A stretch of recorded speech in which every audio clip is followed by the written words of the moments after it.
maanta waa maalin weyn. Arsenal iyo Chelsea is wajahi doon kulankan London derby markuu dhacayo dagaalo badan fila in wax badan kulankan ka fila laakiin gool badan kulankan ha ka filan. Waxa lagu leeyahay kulankan 20 sano ugu dambeeyay goolasha ugu badan waxa looga badiyay Chelsea waxayna sanadkii hore oo 5 gool looga badinay Kai Havertz labada gool ka dhalinay marka in kulankan Chelsea Arsenal sidiisa gool badan la iska ma dhalay laakiin dadka quburada ah oo kubadda cagta ku xeel dheer waxay leeyihiin Chelsea Arsenal kulankooda caawa minimize 4 gool way ka dhalanayaan hadda ugu yaraan 4 gool way ka dhalanayaan ama 3 iyo 1 ha ahaato ama 4 iyo 1 ha ahaato ama 2 iyo 2 ha ahaato minimum ama 4 iyo 1 ha ta ka dhig minimize waxa leeyahay quburada dunida waxay leedahay kulankan caawa 4 gool way ka dhalanayaan marka mar haddii saadaasha saas ay noqoto ragaa jabi doon ragaa jabi doon oo dhulka lagu caasi doonaa Chelsea waxay la imaaday macallin faanaya ah hadda hal kulana kooxda la maamulay kulankaas ee dhaxdan 4 interview la bixi afarta waxa leeyahay kulanka Arsenal ee big match ma ahan waa iska game normal ah kulan igu adag ma lahan ani waxaan ahay macallin fiican ahay wax walba easy waa ka dhax bixi kara booto waa la dhamay laakiin boota haday wax keenays horta meeshan Jose Mourinho ka carar maalimu Jose Mourinho maalin aday ka cararay meeshan waliba asigoo kaba la'aan ah waa la buri ragii buriya meesha joog waxa buriyay in Klopp iyo Pep Guardiola Arsene Wenger ragaas ha buri hadda kooxooyinka saa ku ogeeta tamaan kuwii Jose Mourinho buriyeen ma ahan kuwan way ka sii adag yihiin kooxooyinka Jose Mourinho Premier League ka buri ma ahan way ka adag yihiin kuwan hada hadal hakata ka muhima rag ku xisaabtanto oo wax ku qabta meesha ma ku joogaan ma fafaanayaasha adoo wadatid oo dadka laba kubad isku baasi karin meesha ku haysatid Arsenal loo sii bootayna oo waxa leeyahay kuwa saas waa saasa marina inta kabla baxa ibleena no keenay adoo bugley wadatid oo ciyaartooyda fafaanayaasha ah walahi waxa ka heshid waxba ay gaseen tan waa Arsenal guriga Stamford Bridge lagu yaari doona Stamford Bridge lixdii saddexdii sano ugu dambeysay ama lixdii kulan aan dhaa ugu dambeysay Stamford Bridge lagu yaaray oo Arsenal iyo Chelsea meeshaas isku wajaheen Chelsea wax guul ah kama gaarin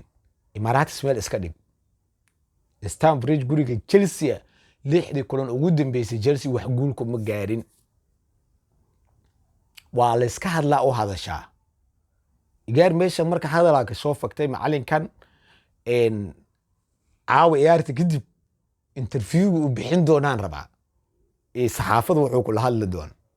raga isku joog farda joog iskuma faanee fagaaraha la keenaa Arsenal iyo Chelsea way is yaqaanaan haddana way ishaayaan caaw kulankooda waa marka kulankan inaan hadda ku fogaado ma rabo kulan la saadalin kara ma ahan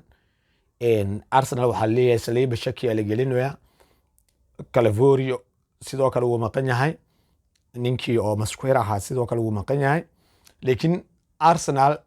kii jooga bakii hore uu ka fiican yahay kan jooga ka fiican kan dhaawac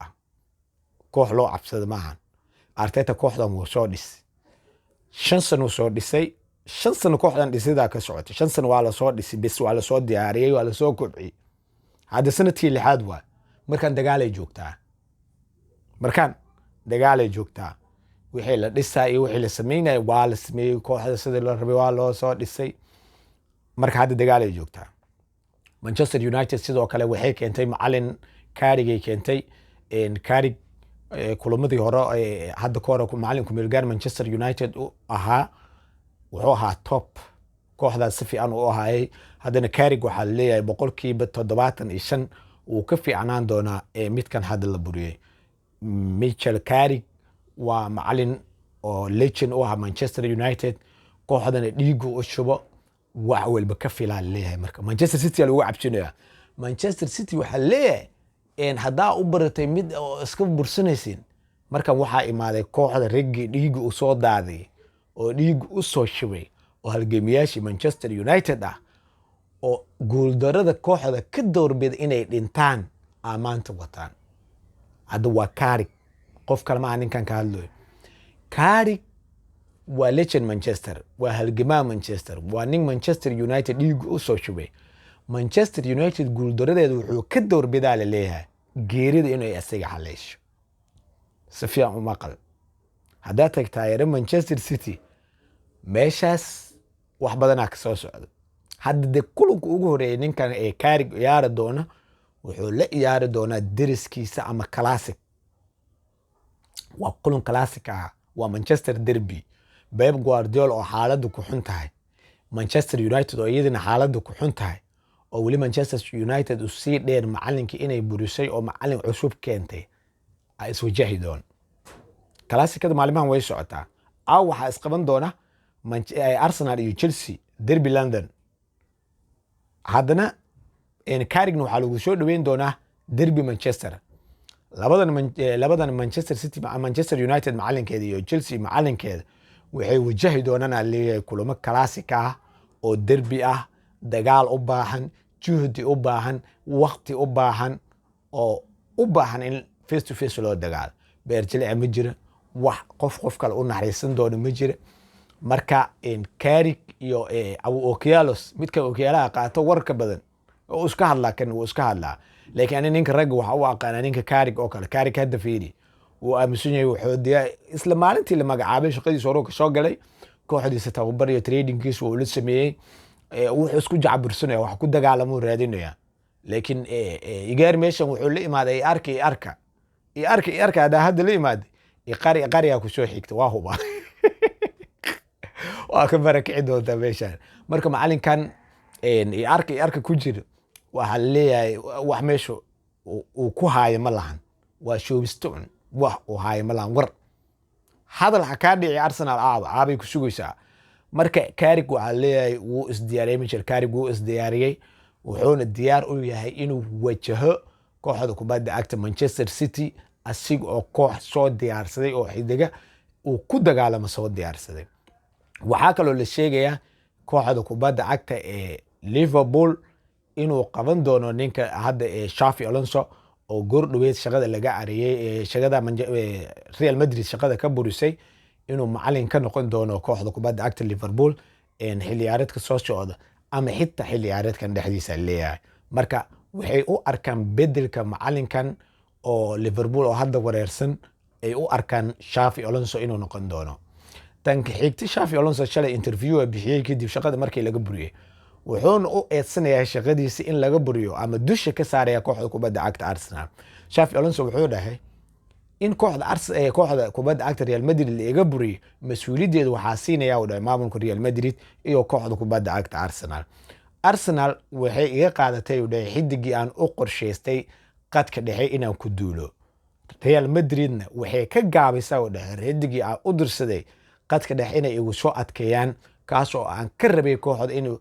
maamulo ama kooxda ay ku tiirsanaato oo wax badan aan ka filan karay way ka gaabsadeen u dhahay inay soo qaataan maamulka Real Madrid si lamid maamulka kooxda kubadda cagta Arsenal dhabar jab weyn ay geysato dhahay maadaama ay iga afduubatay xidigii aan ku xisaabtamay oo kooxda kubadda cagta Real Madrid dhexdeeda inaan ku adkeeyay rabay. xidiga laga hadlayo xidig kale ma ahan Martin Zubimendi. xidigan Real Sociedad ka imid ayaa Real Madrid wuxuu ahaa number 1 qadkeeda dhax inay keensato. laakiin kadib wadahajoodkii Arsenal iyo xidiga Real Sociedad xidiga ayaa ka doorbiday Real Madrid intuu ku biiri lahaa kooxda kubadda cagta Arsenal inuu ku biiro. saas darteed wuxuu leeyahay macallinkan shaqadeeda in maanta la iga buriyo mas'uuliyadeedu waxa iska leh Martin Zubimendi oo doortay Arsenal iskana diiday Real Madrid iyo maamulka Real Madrid oo ku qancin waayay xidigan si walba ay ahaatay inuu doorto kooxda kubadda cagta Real Madrid. marka Zubimendi hadaa u maleysay ku ord maan ninka la yiraahdo Chakatorka Manchester City oo ciyaara dhaxda